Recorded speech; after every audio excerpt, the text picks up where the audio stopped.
Nous sommes un groupe d'amis qui se connaissent depuis le collège, dans une ville tout proche de Bordeaux, Mérignac. Pendant des années, on a grandi ensemble, partagé beaucoup de choses dans nos vies. En 2020, une anthropologue, Sophie Moulard, nous a proposé de participer à la réalisation d'un film dans le cadre d'un projet européen, Ecocito, pour réfléchir et agir sur les questions de justice sociale et écologique. Ça a été pour nous une expérience enrichissante et il en est sorti un court-métrage, Méduse 2051. Ce projet nous a amenés à nous demander ce que peut vouloir dire s'engager aujourd'hui quand on est jeune. Comment ça commence, pourquoi et comment on s'y prend. Car devenir citoyen ne se décrète pas. Ça ne passe pas par une transmission formelle, des cours d'éducation civique par exemple. Comment expliquer que certains jeunes décident spontanément de participer à la vie collective, à s'engager pour l'intérêt général, alors que d'autres s'abstiennent, renoncent ou même refusent de le faire. Ce qui fait que l'on en vient à s'engager, c'est précisément ce que ce podcast tente d'élucider. Nous avons donc décidé de mener l'enquête pour explorer quels sont les ressorts intimes de la participation citoyenne. Qu'est-ce qui, dans nos vies, familles, amis, écoles ou autres, déclenche notre désir de nous impliquer pour une cause ou une multitude de causes, modestement ou avec passion, au point de nous transformer et de changer littéralement nos vies. Dans cet épisode, nous retrouvons Emmeline qui avait encore 20 ans au moment où nous l'avons rencontrée. Elle était engagée dans différents types d'actions sociales et environnementales et elle était aussi à l'origine du collectif Néo-Aquitain à notre tour. Séjournant en Bolivie, c'est au téléphone que nous avons pu échanger avec elle pour évoquer son engagement personnel, son parcours et les motivations qui, depuis toujours, la poussent à se mobiliser et à transmettre aux autres. Je suis engagée depuis une dizaine d'années maintenant. J'ai commencé par être engagée auprès de la Banque alimentaire à Dax, où je participais à la collecte de la Banque alimentaire qui se passait annuellement. Ensuite, à l'âge de 15 ans, j'ai commencé à faire des concours d'éloquence dans le cadre des cours sur le thème des violences conjugales. À 17 ans, je suis devenue conférencière sur les violences sexistes, sexuelles et conjugales. Et maintenant, je passe dans des établissements scolaires pour sensibiliser les jeunes sur cette thématique-là. Et par ailleurs, donc, je suis à l'initiative du collectif À notre tour. Donc, on est un collectif de jeunes engagés qui est né en 2019-2020 dans les Landes, à Dax plus précisément. On a créé plusieurs projets de solidarité, d'engagement citoyen et dans l'environnement, notamment des ramassages de déchets, des ateliers pour apprendre à faire nos cosmétiques soi-même par exemple. La citoyenneté, on réalise des ciné-débats, des interventions auprès d'autres structures pour raconter un petit peu notre engagement. Donc là, on a créé notamment un livre qui s'appelle également À notre tour, qui est sorti en août 2021 après 10 mois de travail. Donc, il regroupe 43 témoignages de jeunes engagés dans 4 grands thèmes. Donc, en gros, l'environnement, la solidarité, l'engagement et être citoyen du monde, ça s'appelle. Donc, c'est plus sur l'international. Et notre idée, c'était vraiment de montrer qu'on peut être jeune et engagé parce qu'on voyait on trouvait que les médias nous donnaient une image négative des jeunes, et en fait il y avait plein de jeunes qui étaient engagés à l'échelle locale également.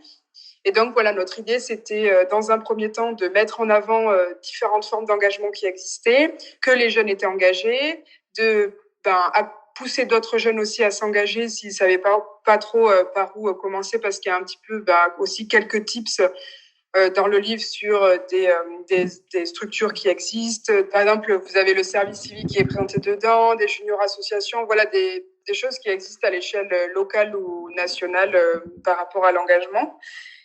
Et ensuite, c'était également pour mettre en lien les jeunes entre eux, si ils avaient besoin de partenaires, de réseaux, parce que ce qu'on a remarqué aussi dans l'engagement, c'est que il y a des jeunes et des moins jeunes qui se sentent seuls dans l'engagement, comme je vous le disais un petit peu tout à l'heure, c'est que ça fait du bien de se dire qu'on n'est pas tout seul, de rencontrer aussi d'autres associations, d'autres collectifs, d'autres personnes qui sont engagées. Et voilà un petit peu comment est né le bouquin. Et maintenant, il nous sert de support. Donc, on est en tournée depuis août l'année dernière dans toute la Nouvelle-Aquitaine pour justement animer des ciné-débats, expliquer un petit peu notre projet, rencontrer d'autres jeunes et partager notre expérience tout simplement. Est-ce que tu trouves les sources de ton engagement dans ton enfance? Je suis issue d'une double culture, donc franco-colombienne. Ma maman est colombienne et mon papa est français. Et je me suis très vite rendu compte qu'on avait de la chance d'être en France, tout simplement. De par notre système de santé, notre système d'éducation, l'égalité entre trois filles, garçons, on avait beaucoup de chance. Et par ailleurs, mes parents ont beaucoup voyagé, donc avant notre naissance, mais aussi quand nous étions petits avec mon frère. Et là encore, on s'est rendu compte que on avait de la chance parce qu'on n'était pas tous égaux face à tout en fait dans la vie, clairement. Et que tout était possible. Je pense que mes parents aussi nous ont vraiment inculqué avec mon frère tout est possible, il ne faut pas avoir peur de l'autre, de la différence. Il y a une multitude de possibilités dans le monde. Et pour moi, c'était très important de me dire j'ai de la chance d'être en France et d'être bien dans ma vie aussi, hein, parce que c'est pas parce qu'on est en France qu'on est bien, mais de transmettre ça. Pour moi, c'est un besoin de transmettre à mon échelle, de dire moi j'ai eu la chance et j'ai de la chance dans ma vie et je dois la partager en fait. Donc c'est parti un petit peu comme ça. Quand j'avais donc 7-8 ans et qu'on allait faire la collecte de la banque alimentaire. Pour ma maman, c'était très important. Elle m'a dit par la suite de nous montrer qu'il y avait des gens qui avaient beaucoup d'argent, qui avaient moins d'argent, que c'était important d'aller à leur contact, de voir que ça existe et de ne pas avoir peur surtout. Tu nous dis que tu avais un frère. A-t-il suivi la même voie que toi en termes d'engagement? Alors, j'ai un grand frère qui a 3 ans de plus que moi. Alors, on a des engagements différents parce que lui, c'est dans son métier, il est aide-soignant. Et moi, j'admire vraiment les personnes qui travaillent dans le médical parce que je trouve que c'est beaucoup de responsabilités. Et pour moi, c'est vraiment, et il me le dit, c'est sa manière d'être engagé, d'être au contact des populations. Et la similitude que je vois entre mon frère et moi, c'est vraiment en fait les valeurs que nous ont inculquées nos parents, que ce soit la bienveillance, la gentillesse, accepter la différence, aider les autres. Vraiment, c'est quelque chose qu'on a tous les deux. Après, j'ai un engagement qui est vraiment qui a une place énorme dans ma vie et donc on est un petit peu différents sur ce point avec mon frère, mais c'est vrai qu'on a les mêmes bases. Vraiment, ça se ressent, quoi. Et tes parents, que font-ils dans la vie et dans quel état d'esprit étaient-ils quand tu étais petite? Alors, mon papa, il est professeur de mathématiques et agent immobilier et ma maman, elle est professeure d'espagnol. Et en fait, c'était des aventuriers, hein, tout simplement. Ils aimaient beaucoup découvrir de nouvelles cultures parce que c'est une grande richesse. Et alors moi, j'ai toujours grandi en France. Je suis née en France et on voyageait surtout pendant les vacances d'été. Aussi, ce que je n'ai pas mentionné, c'est que les voyages qu'on faisait, ce n'était pas dans des hôtels, c'était du camping sauvage, c'était apprendre à se débrouiller, c'était être autonome, manger un petit peu ce qu'il y avait, quoi, si on n'allait pas dans les restaurants. Donc ça a été aussi un mode de voyage qui nous a permis, mon frère, d'apprécier ne serait-ce une douche, un lit, tout ce qu'on a en fait, le confort qu'on a.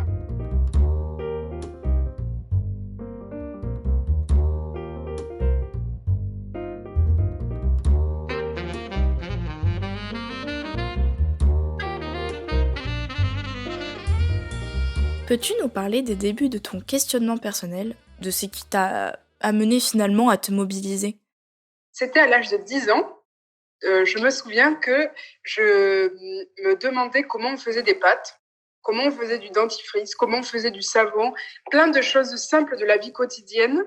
Mais en fait, je savais pas comment on les faisait. Et je trouverais ça terriblement frustrant. Et je me rendais compte que j'étais vraiment très dépendante de tous les magasins et de la société de consommation, bon, avec mes mots à l'époque. Et, euh, et donc, j'ai commencé à me renseigner. Je pense que ça a été le premier engagement toute seule. C'est aller à des ciné-débats, Donc là, j'étais un peu plus âgée, je devais avoir 13-14 ans. Après, c'était regarder des documentaires, lire des livres, contacter des gens. J'ai contacté des gens qui étaient engagés également. Et je pense que j'ai eu un déclic à l'âge de 14-15 ans où je me suis dit, bon, ça y est, je suis informée.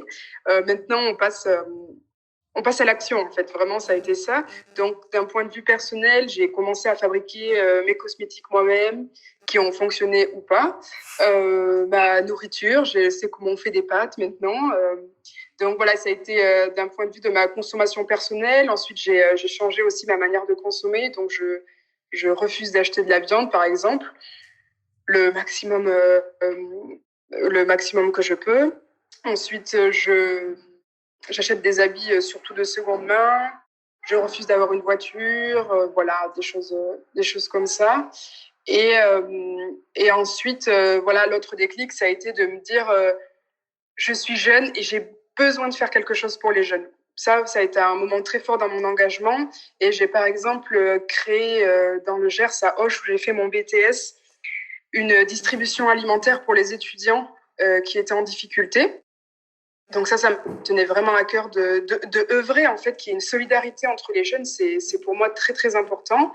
Et donc, nous avons créé ça avec une association locale. Et ce qui est très plaisant, je trouve, dans l'engagement, c'est que les projets qu'on met en place, ils restent. Et maintenant que je suis partie, le projet perdure. Et ça, c'est vraiment une fierté pour moi. Qu'est-ce qui a primé dans ta prise de conscience? Plutôt l'action locale ou celle globale? Alors, je pense qu'il y a eu les deux choses les deux ont été très liés. J'ai toujours été très curieuse dans la vie d'apprendre plein de choses, comment se font les choses. Donc, j'ai besoin de comprendre les choses, comment fonctionnent les choses. Et c'est vrai que dans un second temps, lorsque je me suis intéressée un petit peu aux conséquences écologiques de notre consommation, etc., où je me suis rendu compte que c'était très important de faire ma part. Moi, j'étais pas dans l'optique ouais, le monde va mal, il faut le sauver. En fait, moi, je pense pas qu'il faut sauver le monde. Moi, je pense juste qu'il faut faire sa part. Et moi, je veux juste me dire, ben, j'ai fait ce que j'ai pu et je fais quelque chose à ma hauteur et ça me rend fière. Et moi, je me sens vraiment heureuse comme ça, en fait. Ainsi, tu te sentirais plutôt comme le petit colibri de Pierre Rabhi ou plutôt comme la jeune activiste Greta Thunberg? Je trouve que c'est très bien d'avoir des figures internationalement connues, pardon, et Greta en fait partie. Mais moi, je me sens beaucoup plus, euh, comment dire, c'est ma place d'être au niveau local. J'aime l'humain et j'aime être directement avec les gens, connaître la vie des gens. Par exemple, avec la distribution alimentaire, l'aspect social pour moi est extrêmement important et des fois il dépasse même l'aide qu'on peut apporter aux gens, par exemple. Mais juste, voilà, parler, échanger, l'interview qu'on fait en ce moment, pour moi, c'est ça le vrai, pour moi, c'est ça l'engagement. Et je pense que c'est des engagements, en fait, à différents niveaux. Moi, j'ai des proches qui m'appellent Greta parce que je porte haut et fort mes engagements. Mais c'est vrai que toujours à l'échelle locale. Donc, je me reconnais dans les combats que peut avoir Greta, mais je ne me reconnais pas dans cette médiatisation, dans l'hyper-médiatisation qu'elle a. Et ça ne doit pas être facile. Moi, j'adore être à petite échelle, on va dire.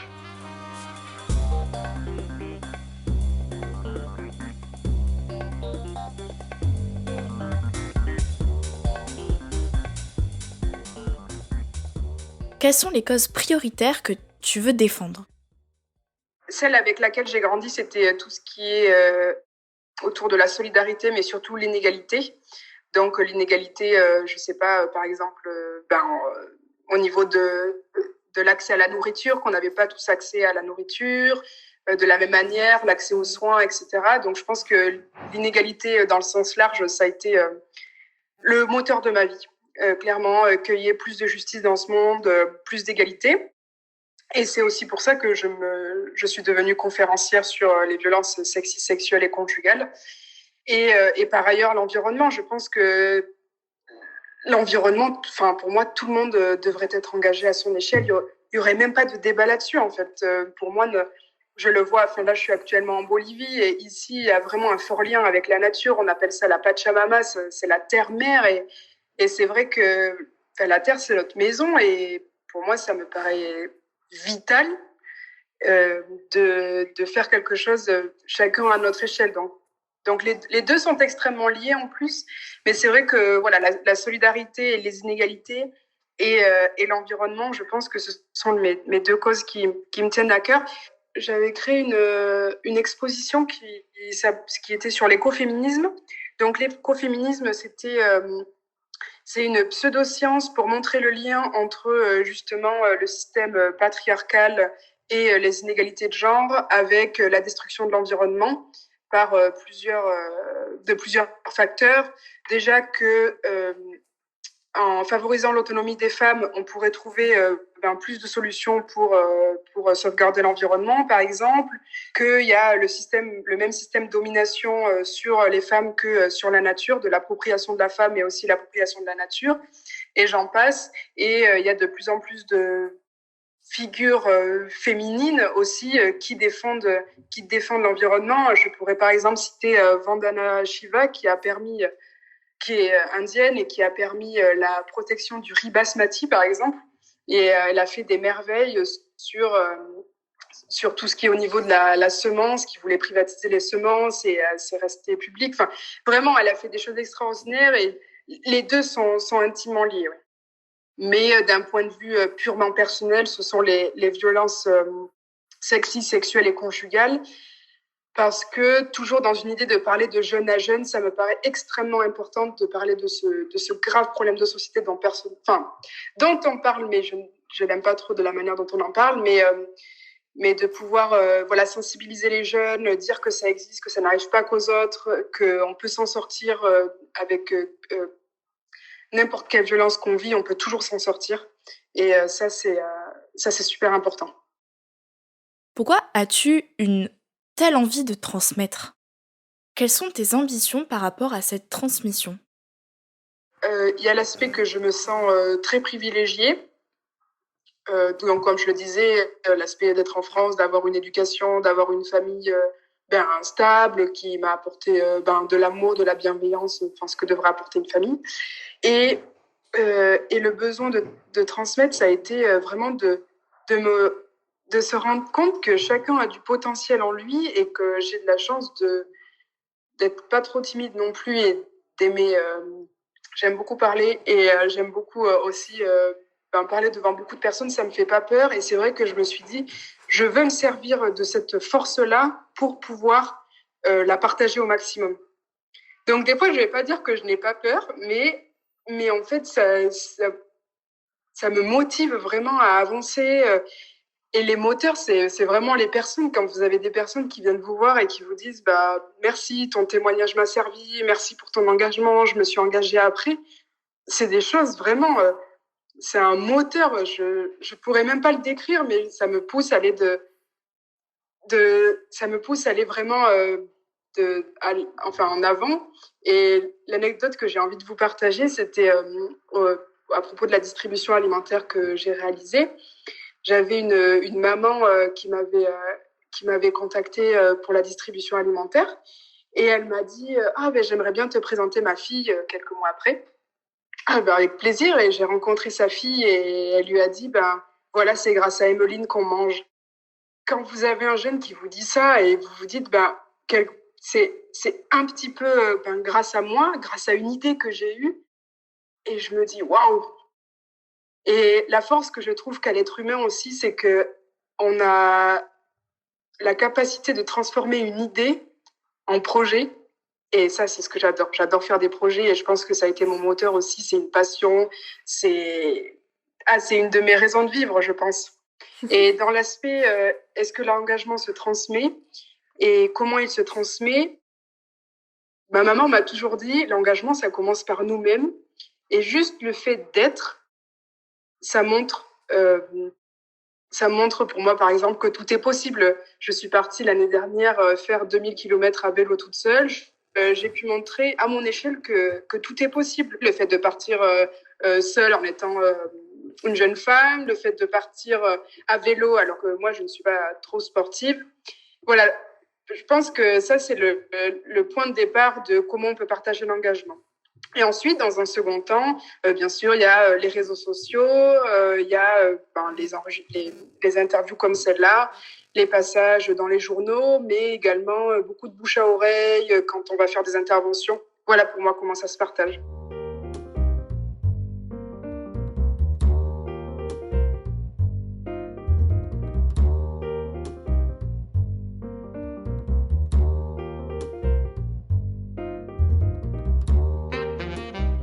Pour toi, quels sont les moteurs de ton engagement ? Alors déjà, moi j'adore la France. C'est mon pays, je suis très fière. Et c'est ma manière à moi d'améliorer mon pays en transmettant l'engagement. Je pense que ça, c'est quelque chose de très important. Par ailleurs, dans mon enfance, j'ai vécu des violences et j'ai sublimé les violences que j'ai subies pour pouvoir dire aussi en tant qu'ancienne victime qu'on peut s'en sortir. Ça aussi, ça a été un autre point de départ.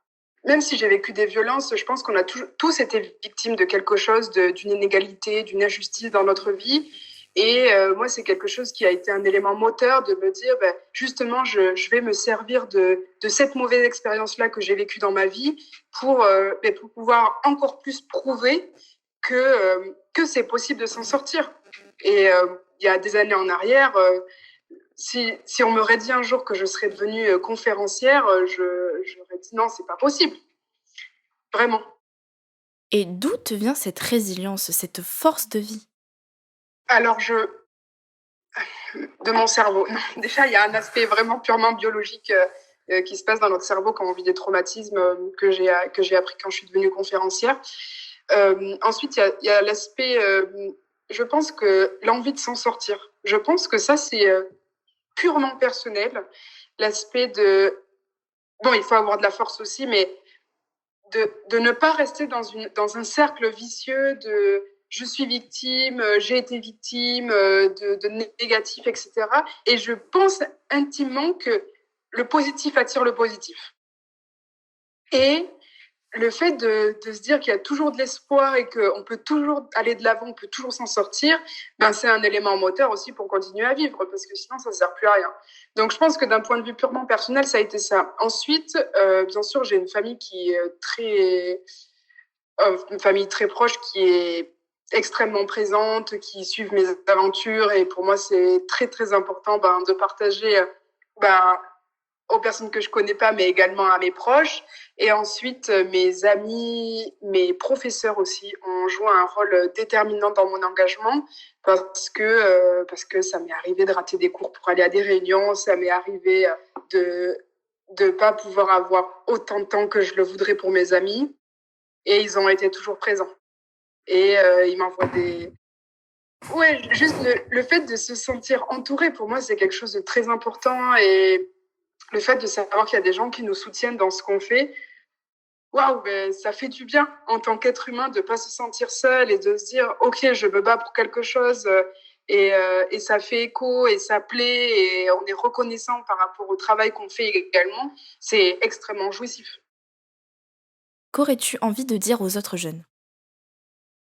Je pense déjà que j'ai la chance d'être de nature optimiste. Comme je vous le dis, je pense souvent que tout est possible. Et quand je demande à d'autres personnes cette même question, est-ce que tu penses que tout est possible ? Est-ce que tu penses que tu peux réaliser tes rêves ? En fait, déjà, il y en a beaucoup qui n'ont pas de rêve.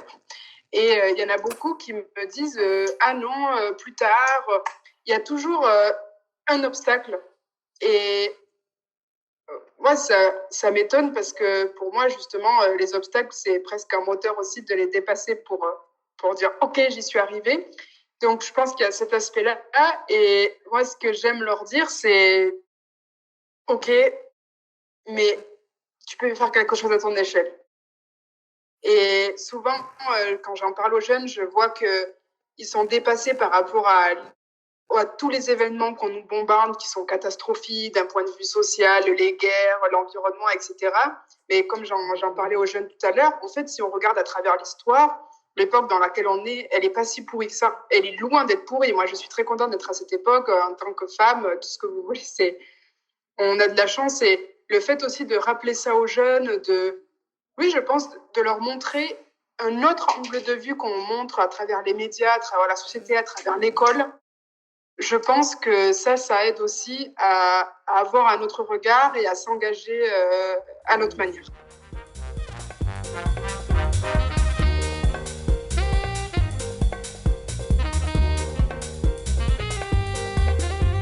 Merci à notre invité pour cet entretien qui venait questionner de façon personnelle les ressorts intimes de l'engagement citoyen des jeunes.